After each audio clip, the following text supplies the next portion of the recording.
imam Busiri nag moo def burdatul madih tudde ko alkawakibu durriya fi madhi xayril bariya moo woy hamziya tudde ko ummul qura fi madhi xayril wara wante mag ñépp d'accord nañ ci ni mënatul way burd xasida bu mel ni burd mënatu ko ñépp ci d'accord jéem na ko ba tàyyi mu bañ xari xam àttanatu ko ñoom ñépp la dal créateur boo gis am na lu ñuy tudde l'œuvre de sa vie du ko mën a répéter mukk dana def lu ne waaye boobu du ko mën a répéter moo dal yàlla ci yonent bi mënatu ko répéter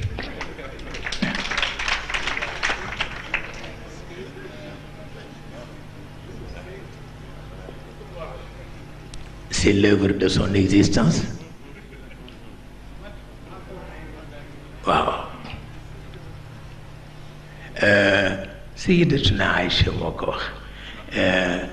mësul xam yonent bi li mu sëy ak moom yëpp ndaw la te dafa bari xam-xam te dafa réew waaw xamul ku yonent bi ba ni mu daan def boo timis dee jege mu taalal ko làmp bi timis jege nag néeg bi lëndëm gisul làmp bi yonent bi agsi mu seen làmp ba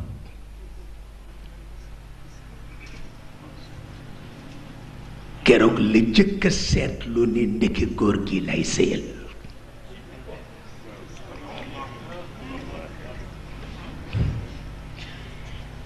lum ci xam xale la mu ne ndeke góor gi laa di sëyal mi ngi janoog kawaru bopp bi mi ngi janoog bakkan bi mi ngi janoog jër bi te timis la janoog làmp ba te làmp tàkkul waaw mu xam ni du leeru màdd leeru jawhar la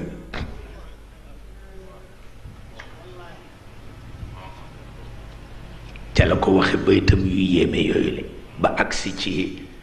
xuliqta mubarra'an min kulli aybin wallahi xuliqta mubarra'an min kulli aybin ka annaka qad xuliqta kama tasha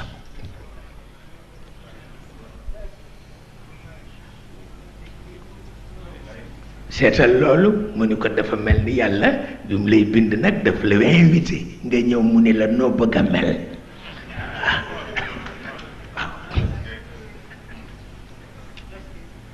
nga naan ko nii laa ko bëgge nii laa ko bëgge mu topp la ci ka annaka qad xuliqta kama tasha moo tax Maodo ni tallahi ما خفت تحنيثا على قسم شرواه ما ضمه الأصداف من تؤم تالله ما خفت تحنيثا على قسم تالله ما خفت تحنيثا على قسمه شرواه ما ضمه الأصداف من توامي يا إلهي وزينا أبدا أن محمدنا المختار في القدم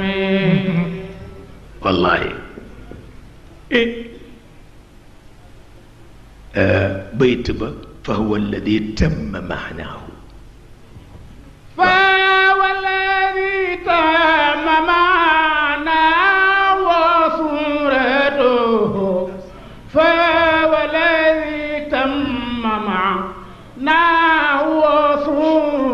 صورته ثم صافى حبيبا بارئ النسم وصليا يا إلهي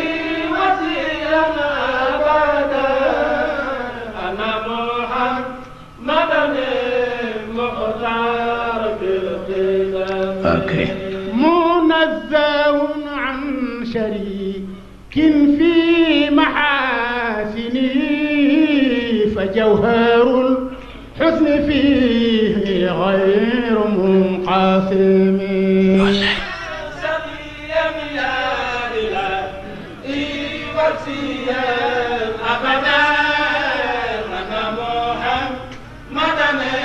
المختار بالقدم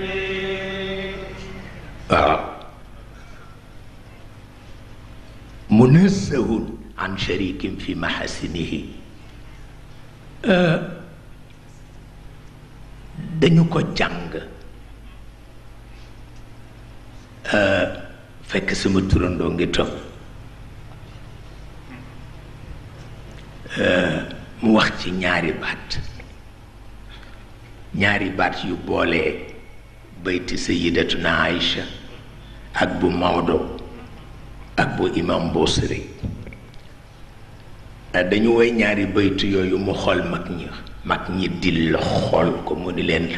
huwa alxaybu fi shahada waaw ñaari baatam yooyu mu sànni mu jeex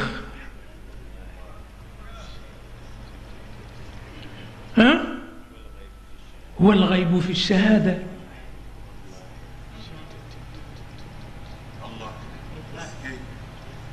nee na yonent bi mooy antimatière par excellence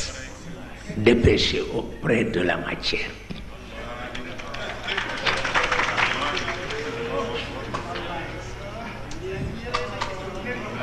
waaw